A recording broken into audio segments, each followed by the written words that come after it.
Welcome to the Creative Plan Podcast Network. Join us as we share our favorite RPGs, one-shot games, tabletop games, reviews of items, and convention panels, and other exciting things that we run into from time to time. Sit back and enjoy the show. Hi, this is Kelly, aka Trixie from Ragnarok and Roll, a Scion to Ragnarok story, and Tilda Wimblewick from D&D Journey of the 5th Edition. First off, I would just like to say thank you to everyone for listening to our varied adventures, as well as for rating us on iTunes and RPGpodcast.com. If you haven't rated us yet, we would greatly appreciate it if you could. And if you're looking for more ways to support our efforts, we are now on Patreon, a great site where you can help us continue making more podcasts, as well as some special surprises for our patrons. If you can, please look us up at www.patreon.com/cppn. Every little bit helps. And again, thank you for listening. Hey guys, Jim here with Creative Plan Podcast Network, and it is August the 11th for hashtag RPGaDay2020. The word of the day is stack, like stacking Legos. And today joining me is Evan from Paradigm Lost and our good friend Talia, who's one of the best pirate captains ever. I'm just going to throw that out there. Well, at least what? Yeah, no. I don't think I'm the best. You are the best.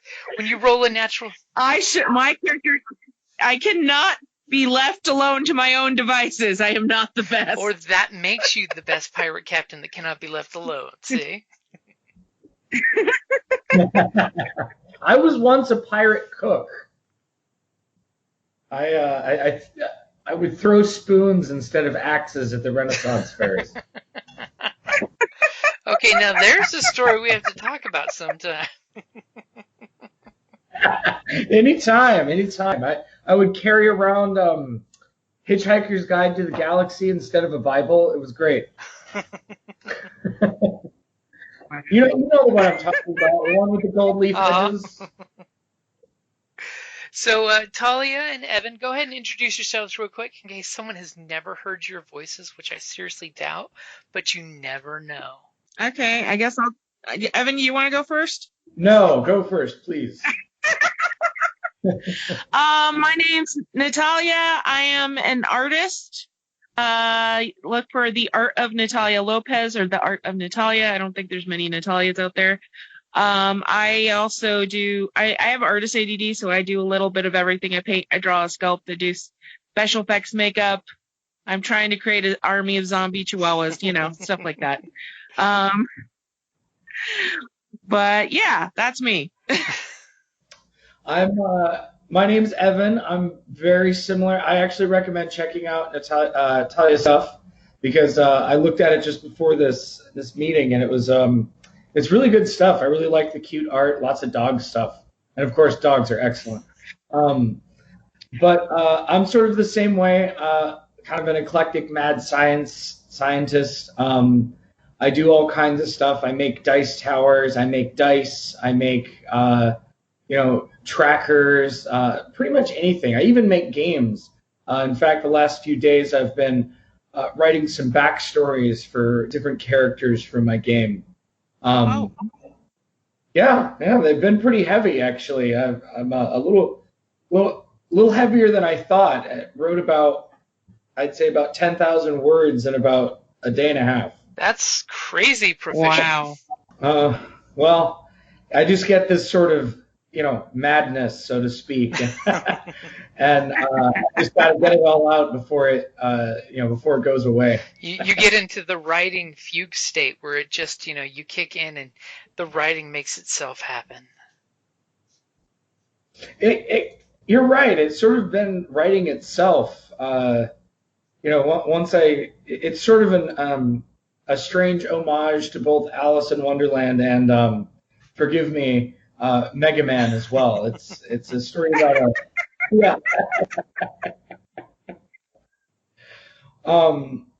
it's really interesting. The character itself is really interesting to write about. Really explore the human condition and it's just a really fun romp through a fantasy land. Well, that's cool. But yeah, sorry. So I think this might actually be Talia's second year doing RPG-A-Day, right? I don't think I ever really got to do the first Oh, one, okay. to be honest. Because I normally try to wrangle my player groups to joining in before we have our game sessions to doing it. Yeah. But last year was a pretty interesting year for me, so that's probably why I didn't get into it. That was also the year we had conventions. I forget what those conventions were like. Yeah, I know. Hopefully they'll be back soon. I hope so. For hashtag RPGaDay2020, it's kind of a fun little, dealio where you're prompted with a word, which today is stack. And in the month of August, tabletop gamers everywhere get creative and use those words as prompts to talk, paint, write, or film something cool and positive about our cool hobby of gaming. So today's word is stack, which is a really hard one to do because I keep hearing in my head, playing Black Ops Modern Warfare, they're at the stacks. Yeah. Or I spent too much time last night playing. No, when I heard the word, I kept thinking of one of two things. The first one is stacking dice, stacking the shiny clicky clicks. I did have this image of a goblin stacking and gathering dice. And the second is I don't know, some barbarians would stack heads to keep them in a corner, heads of their enemies kind of thing. But, that's where my crazy brain goes, because not only do I draw puppies and things, but I also draw Lovecraftian horror. So my brain would go to something completely gory, wouldn't it? Those totally go together. I'm just saying. Cthulhu. All I'm going to say is Cthulhu. I did really enjoy some of your Cthulhu stuff as well, but I really liked the dragon in the little spaceship thing. I really liked that. Oh, thank you. That goes way back. My little steampunk dragon. It was very graphic. It is pretty old. All right, so I gave my opinion on stack. So stack for you is the stack of the clickety-clackety dice. I like that. Yes, or if you're a barbarian or some other type, it's like stacking the head of your enemies kind of thing. Trophies. It is a 12-head day. Hey, nothing wrong with stacking your dice or your trophies. Because some days you just have to.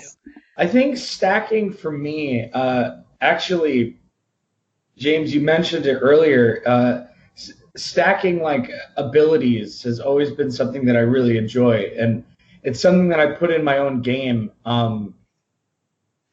When making my game, one of the things that I really wanted to focus on was comboing abilities, which meant a lot of stacking.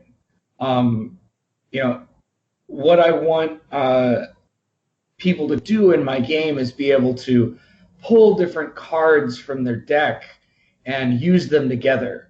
So a lot of the times, if you manage to pull some really decent cards, you can stack them together to do something fairly devastating.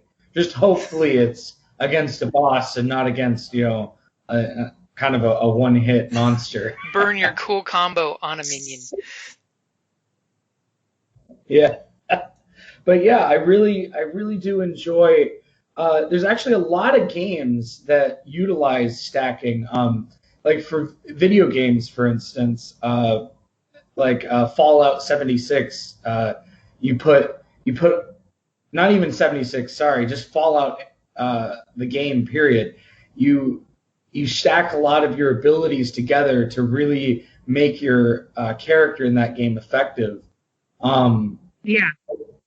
But even in D&D, there's a lot of stacking that you can do.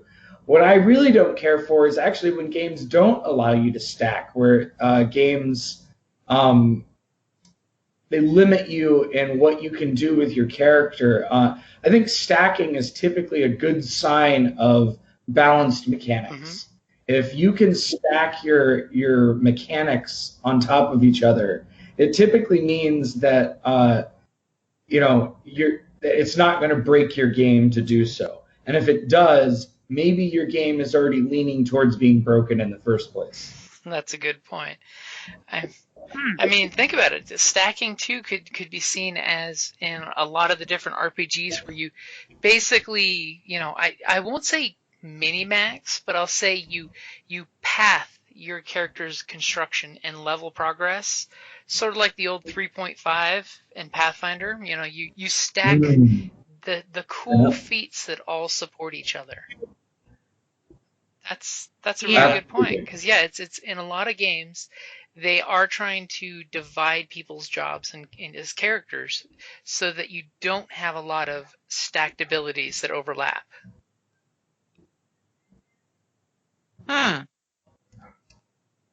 Yeah, I definitely agree. And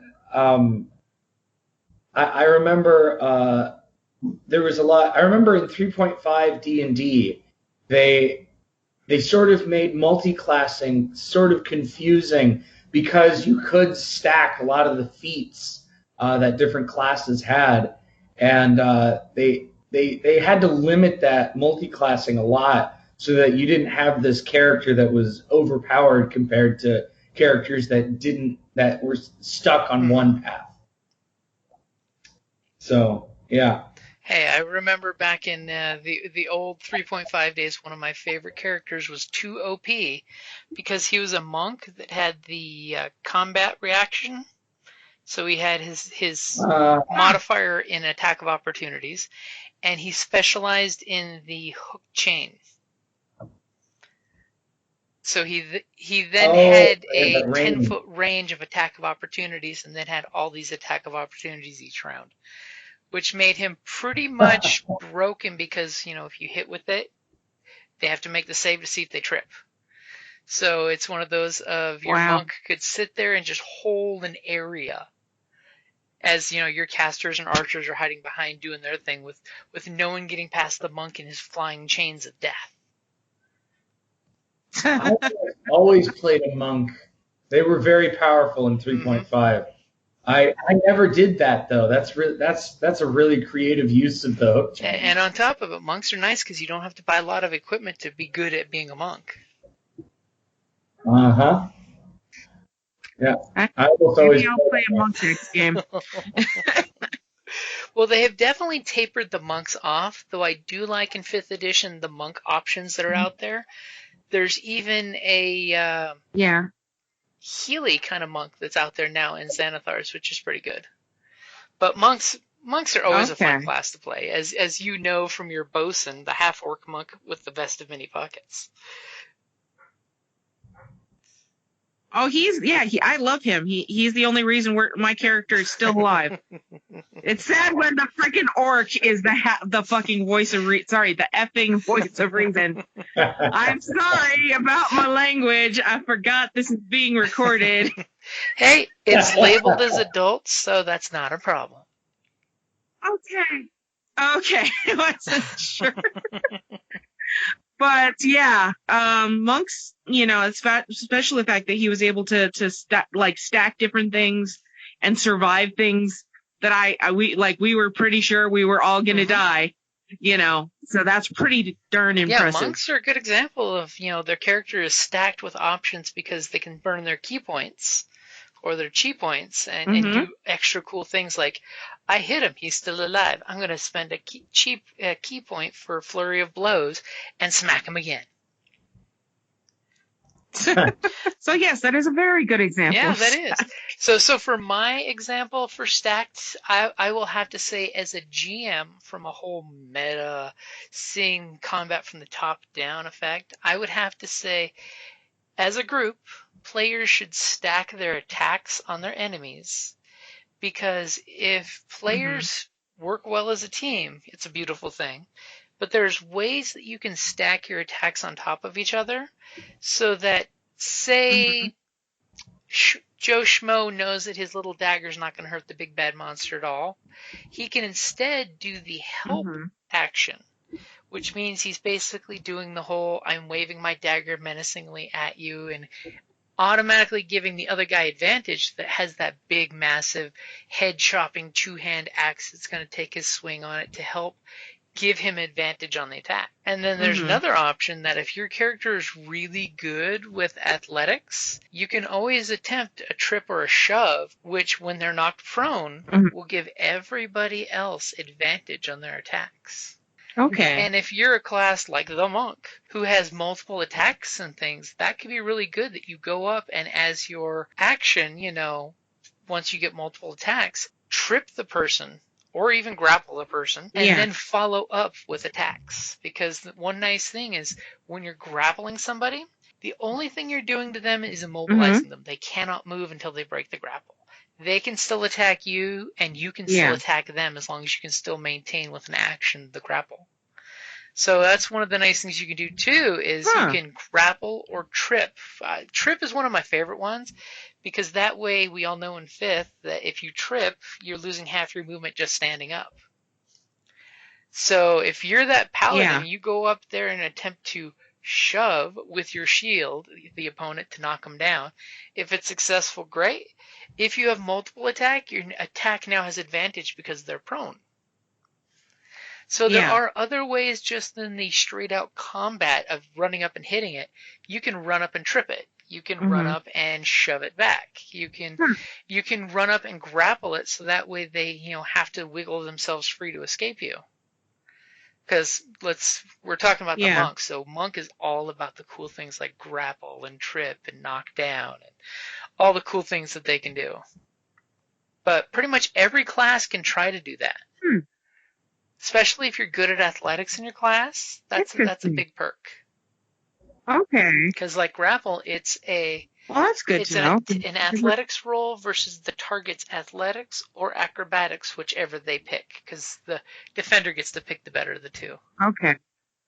But that's just, when it comes to combat, stacking on is really a good thing. Like when you play the Star Wars game, stacking bonuses for your team or disadvantage for the opposite team is a huge tactic that can be used in the game.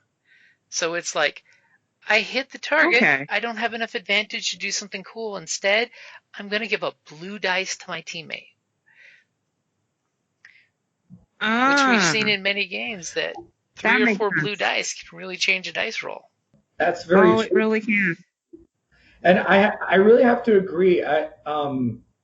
There's a reason why you don't split the party. And it also really affects combat. And I used to play a lot of real-time strategy games, and I learned that lesson then. You don't take your entire army and spread them out over an entire battlefield. You focus fire.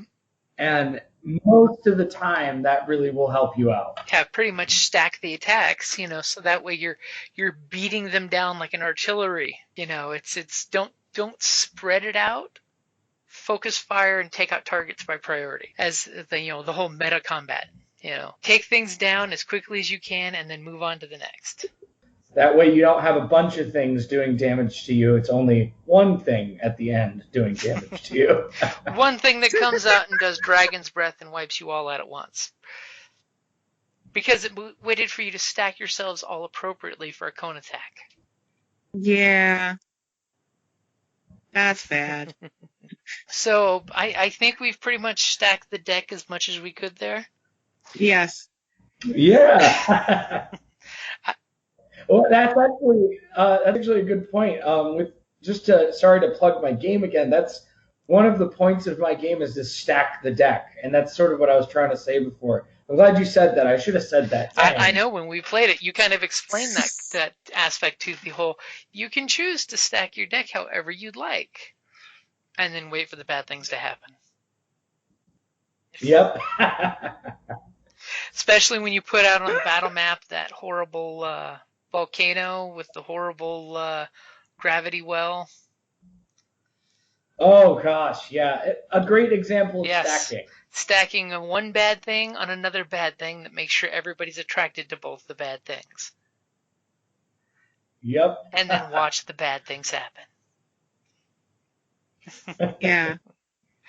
Okay, so that's going to be a good place to wrap up the stack there, and we'll talk to you guys tomorrow. All right, sounds good. It was good to talk to you guys. It was fun.